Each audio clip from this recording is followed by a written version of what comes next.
Hello friends, आज हम इस वीडियो में जो विद्युत कार के टूल किट औजार और मशीन औजार होते हैं उनके बारे में जानेंगे।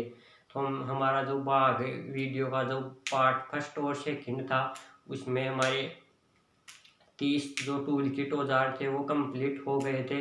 तो उन वीडियो फर्स्ट और सेकंड वीडियो पार्ट की लिंक डिस्क्रिप्शन में दी गई है, आप वहां पर जाकर भी देख सकते हैं।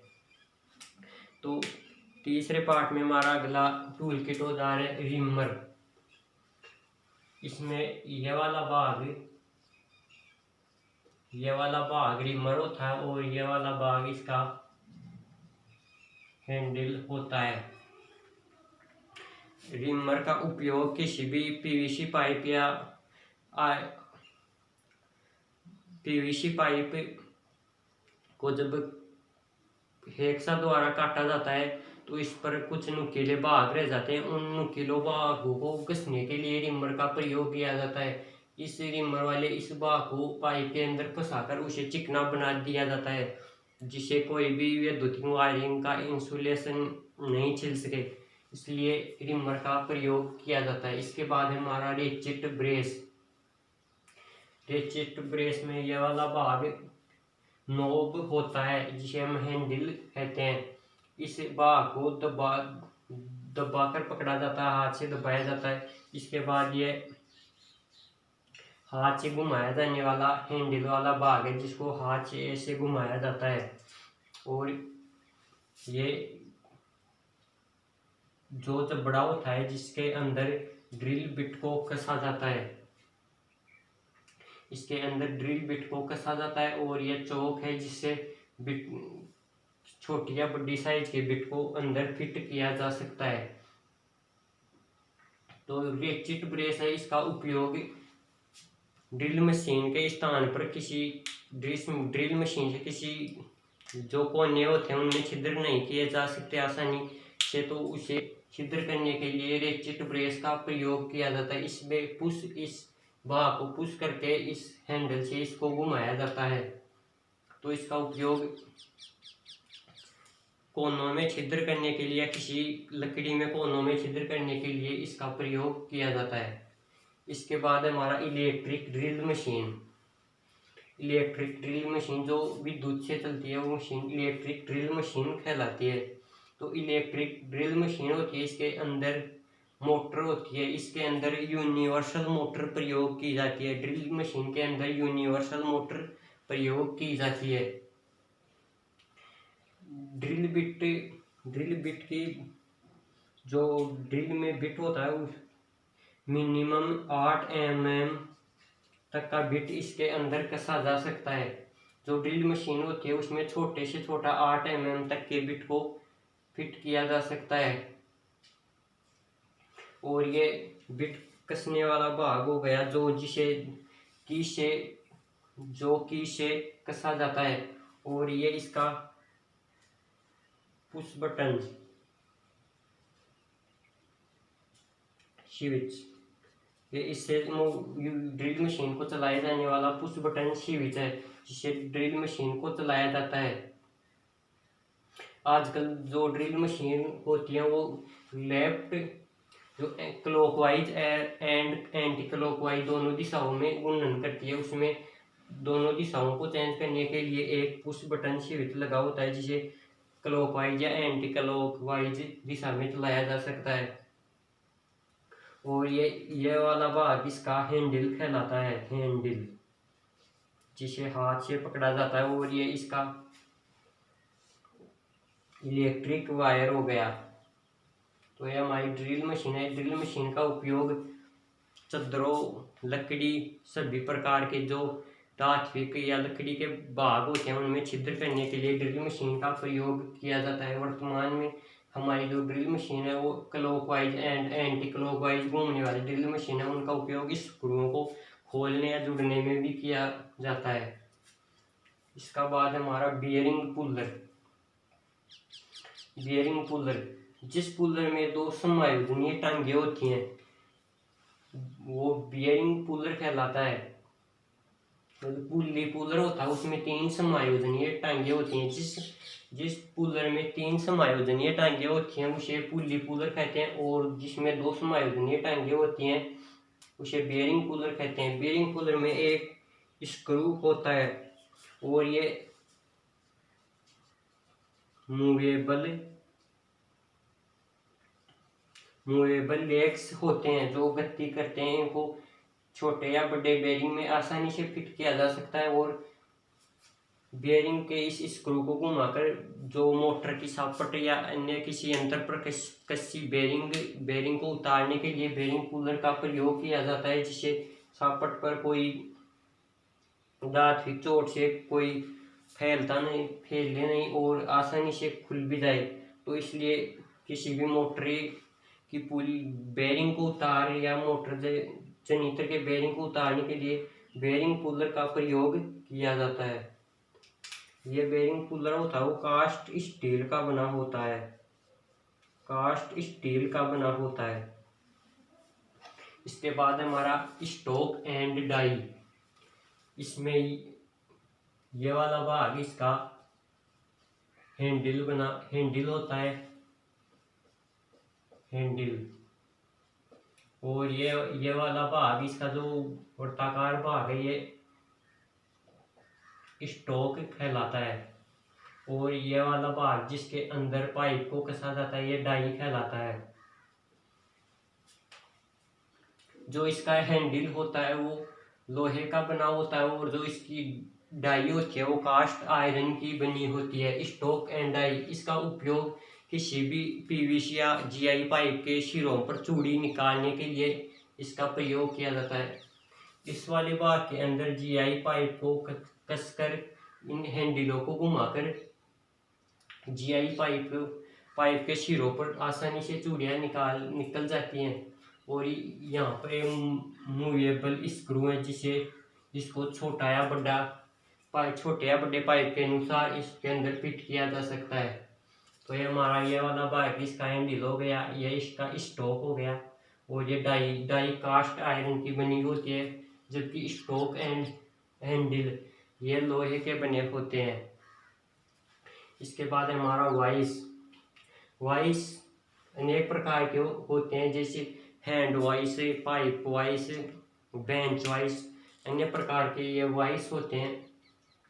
जो बेंच वाइस है उसमें किसी आकार को फिनिशिंग या आकृति देने के लिए उसके अंदर कसा जाता है, और जो है हैंड वाइस होता है उसमें किसी वस्तु को हैंड से पकड़ने के लिए हैंड वाइस का प्रयोग किया जाता है।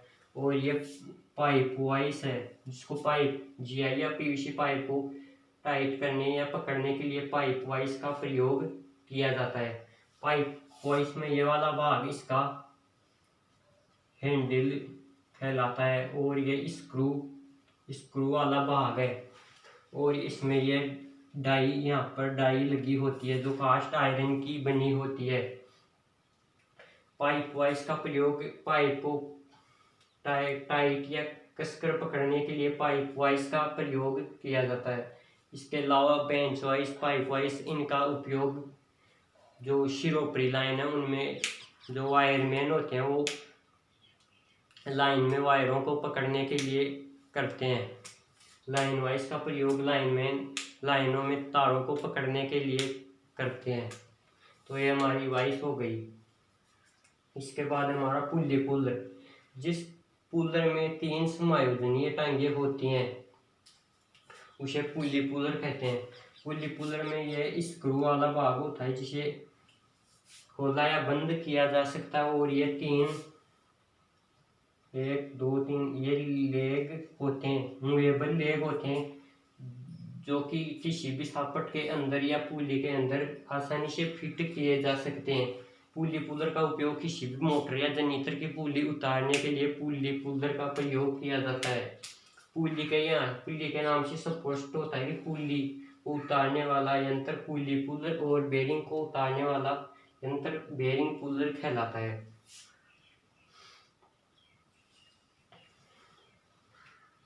इसके बाद हमारा हैमर होता है लकड़ी या फाइबर का बना होता है। हैमर होता है वो लकड़ी या फाइबर का बना होता है।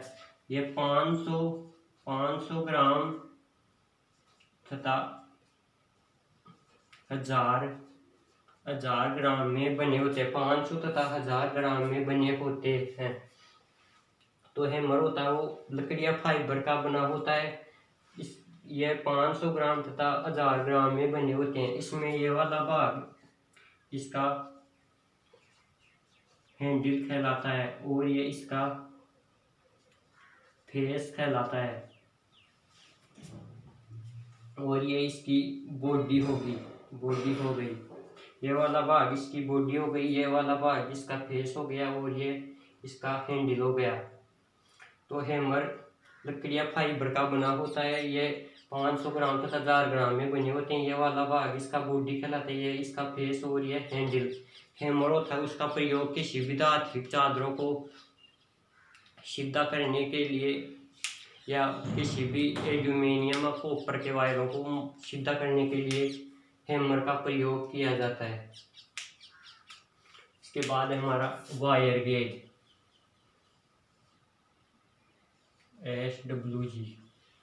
ये SWG में होता है। SWG standard wire gauge. SWG की फुल फॉर्म होती है वो स्टैंडर्ड वायर गेज होती है। एक ब्रिटिश प्रणाली के अंदर SWG की जो वायर होते हैं उनको मापा जाता है। SWG के अंदर SWG एक ब्रिटिश प्रणाली है। SWG एक स्टील की वर्ताकार चक्की होती है। ऐसी स्टील की एक वर्ताकार चक्की होती है जिसमें SWG के अलग अलग प्रकार के खांचे कटे होते हैं।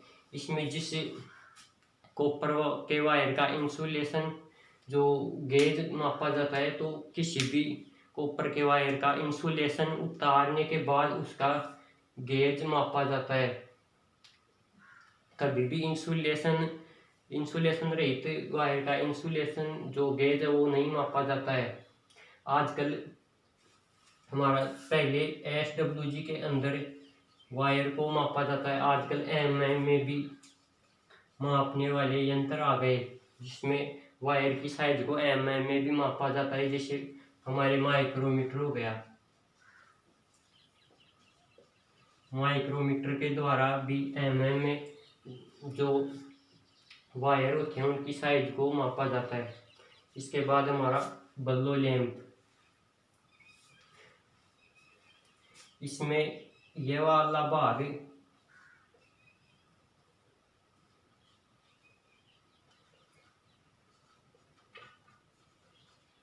भाग इसका ऑयल टैंक कहलाता है, जिसमें इसे मिट्टी के तेल से चलाया जाता है।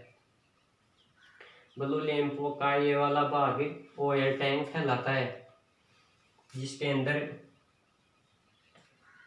मिट्टी के तेल से इसे चलाया जाता है। ये इसका हैंडल हो गया, और यह वाला भाग का प्रेशर रिलीज वाला हो गया, प्रेशर रिलीज वाल्व। जब इसके अंदर अत्यधिक उपयोग किया जाता है तो इसके अंदर गैस बढ़ जाती है, तो वो gas automatic pressure release valve द्वारा ऑटोमेटिक बाहर निकल जाती है। और ये एयर पंप, इसमें प्रेशर चढ़ाने के लिए एयर पंप को पुश किया जाता है, जिसमें तेल का दबाव बढ़ जाता है और आसानी से बाहर आ जाता है। और इसका ये ऊपर वाला भाग बर्नर कहलाता है, बर्नर। और ये जो अंदर वाला भाग होता है ये नोजल कहलाता है, नोजल। और ये इसकी तेल ट्यूब हो गई। ये ऑयल टैंक जिसमें मिट्टी का तेल भरा जाता है, ये इसका हैंडल हो गया। ये प्रेशर रिलीज वाला, और ये एयर पंप हो गया। और ये बाहर वाला जो भाग है वो बर्नर, और जो अंदर वाला भाग होता है उसे नोजल कहते हैं। और ये तेल ट्यूब हो गई। तो ये हमारा बल्लो लैंप का उपयोग किसी भी जो सोल्डरिंग वायर होता है या किसी भी तार का इंसुलेशन गर्म करने के लिए इसका प्रयोग किया जाता है। किसी भी मोटे वायर का तार का जो इंसुलेशन है उसे गर्म करके आसानी से उतारा जा सकता है, तथा जो मोटे जो सोल्डरिंग वायर होते हैं उनको पिघालने के लिए भी बलो लैंप का प्रयोग किया जाता है। इसके बाद है हमारी साउल। साउल का उपयोग विद्युत कार वर्टिकल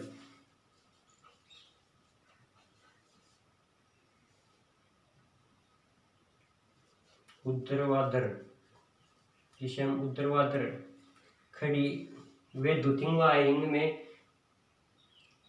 विद्युत कार साउल के द्वारा एकदम सीधे जो ऊर्ध्वाधर वर्टिकल लाइन खींचने के लिए साउल का प्रयोग किया जा सकता है, जिससे कि वर्टिकल या ऊर्ध्वाधर लाइन में आसान एकदम सीधी जो लाइट फिटिंग है वो की जा सके। ये तिरछी और साइड में न हो, इसलिए साउल का प्रयोग करके वर्टिकल लाइन खींच के विद्युतीय वायरिंग को सीधा स्थापित करता है।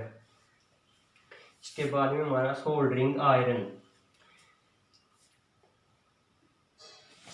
आयरन दो प्रकार के होते हैं, एक आग से गर्म करने वाला सोल्डरिंग आयरन, एक विद्युत से गर्म करने वाला सोल्डरिंग आयरन।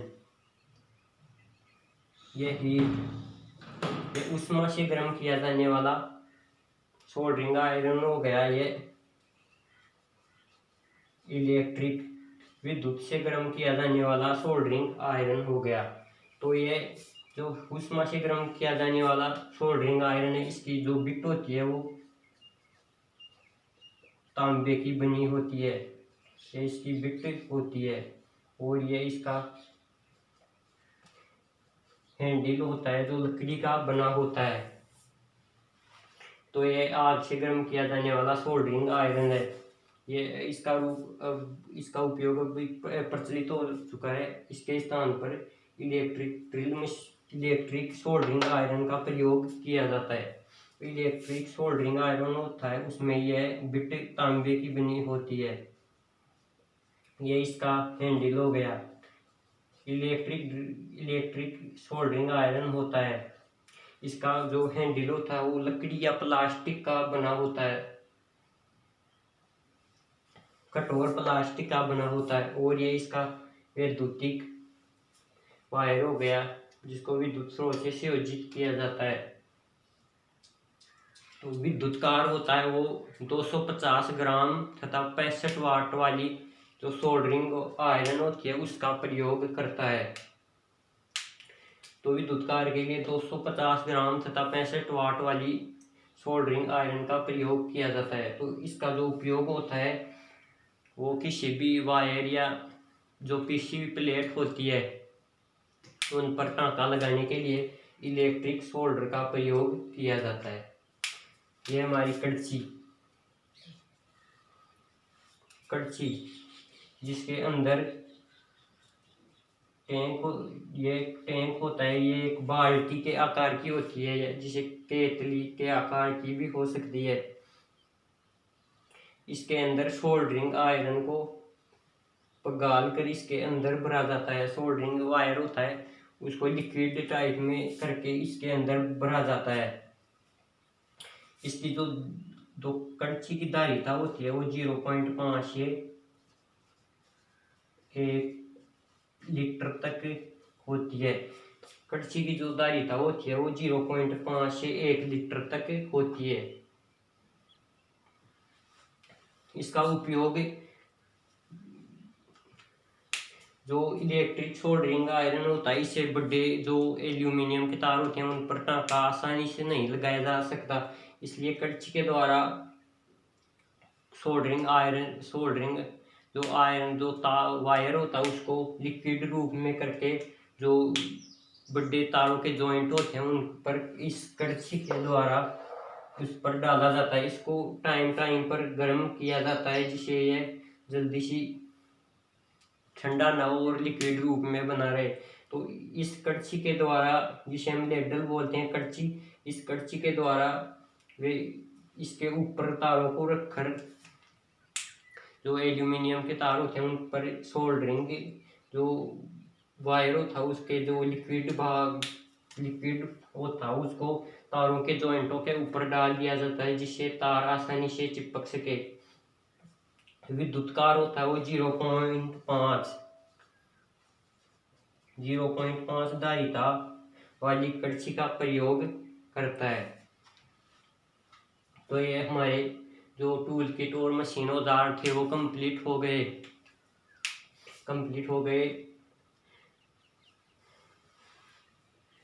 तो फ्रेंड्स, इसमें मैंने आपको समझाने के लिए सभी जो टूल किट औजार हैं उनके चित्र बनाने की मैंने अच्छे से अच्छी कोशिश की है। इसमें कोई मिस्टेक हो तो उसके लिए सॉरी।